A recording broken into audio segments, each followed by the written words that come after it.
Hai, kembali bersama Delano dalam channel Selalu Ada Harapan. Pada video kali ini kita akan membahas peran orang tua dalam meminimalisir dan mencegah bullying. Langkah pertama untuk menjaga keamanan anak baik secara langsung maupun online adalah mengenali problem yang dihadapi anak dan memberikan pemahaman mengenai bullying. Yang pertama, beri pemahaman anak tentang bullying. Begitu mereka tahu apa itu bullying, mereka dapat mengidentifikasinya dengan lebih mudah ketika itu terjadi pada mereka atau orang lain. Yang kedua, sering berbicara secara terbuka kepada anak-anak.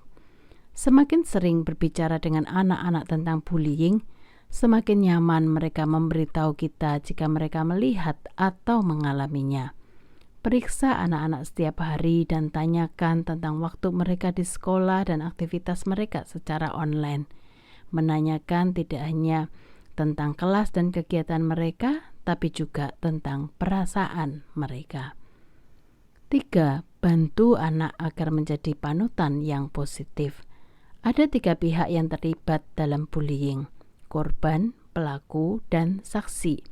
Bahkan jika anak-anak bukan korban bullying, mereka dapat mencegah bullying dengan bersikap positif, hormat, dan baik kepada teman sebaya.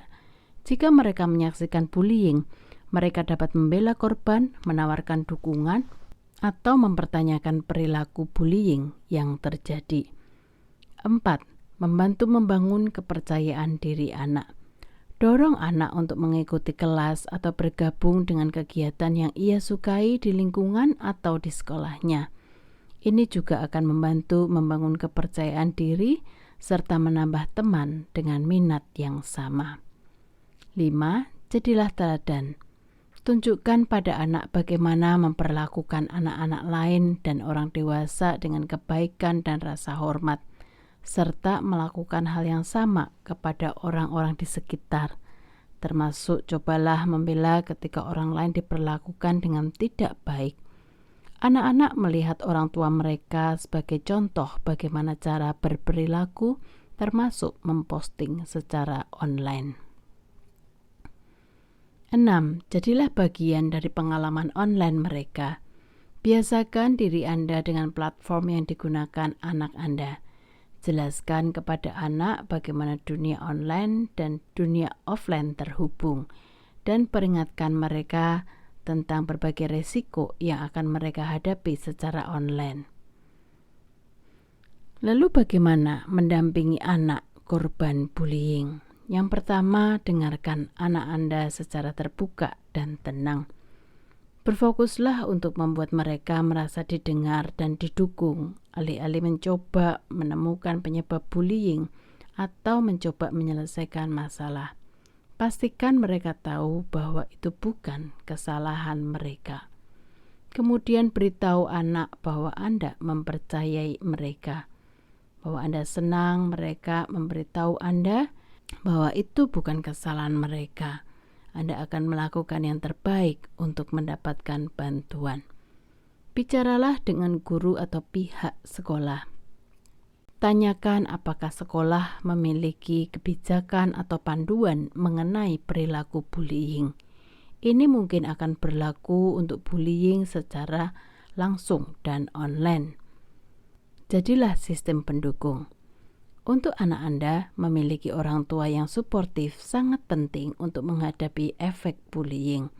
Pastikan mereka tahu bahwa ia dapat berbicara dengan Anda kapan saja, dan meyakinkannya bahwa semuanya akan menjadi lebih baik. Lalu bagaimana mendampingi anak jika dia adalah pelaku bullying? Jika Anda pikir atau tahu bahwa anak Anda sedang melakukan bullying kepada anak-anak lain, penting untuk diingat bahwa mereka pada dasarnya tidak jahat, tetapi mungkin bertindak karena sejumlah alasan. Anak-anak yang sering melakukan bullying hanya ingin menyesuaikan diri, membutuhkan perhatian, atau hanya mencari tahu bagaimana menghadapi emosi yang rumit. Dalam beberapa kasus, perilaku bullying sendiri adalah korban atau saksi kekerasan di rumah atau di lingkungan mereka. Ada beberapa langkah yang harus Anda ambil untuk membantu anak Anda menghentikan bullying. Yang pertama, komunikasikan. Memahami anak, apakah mereka merasa tidak aman di sekolah, apakah mereka berkelahi dengan teman atau saudara. Jika mereka kesulitan menjelaskan perilaku mereka, Anda dapat memilih untuk berkonsultasi dengan seorang konselor atau profesional kesehatan mental yang dilatih untuk bekerja dengan anak-anak. Yang kedua, menyelesaikan masalah dengan cara yang sehat dan baik. Minta anak untuk menjelaskan skenario yang membuat mereka frustrasi dan tawarkan cara-cara bereaksi yang konstruktif. Gunakan latihan ini untuk bertukar pikiran tentang kemungkinan skenario di masa depan dengan merespon secara lebih baik. Dorong anak untuk menempatkan diri pada posisi orang lain dengan membayangkan pengalaman orang yang dibuli. Ingatkan anak bahwa komentar yang dibuat secara online bisa terasa sangat menyakitkan seperti di dunia nyata. Yang ketiga, berkaca pada diri sendiri.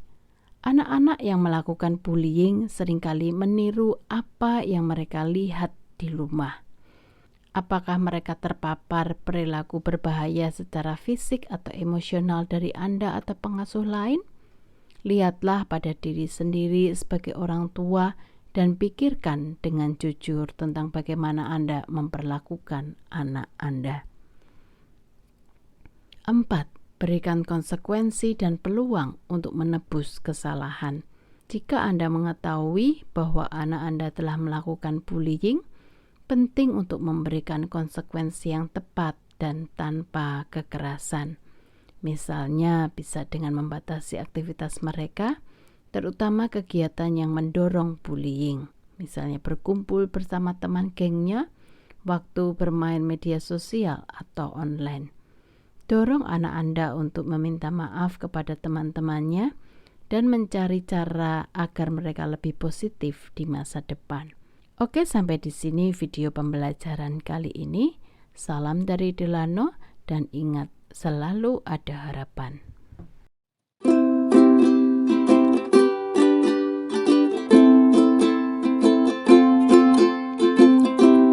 There's a hope in every single thing you do. There's a hope in every single thing I do. So don't give up and face all things in front of you. Just pray and do your best in every single thing you do. Even if you face the stormy cloud and you feel sad, lonely and down, just remember that you're not alone. There's a hope in every single thing you do. There's a hope in every single thing I do. So don't give up and face all things in front of you. Just pray and do your best in every single thing you do.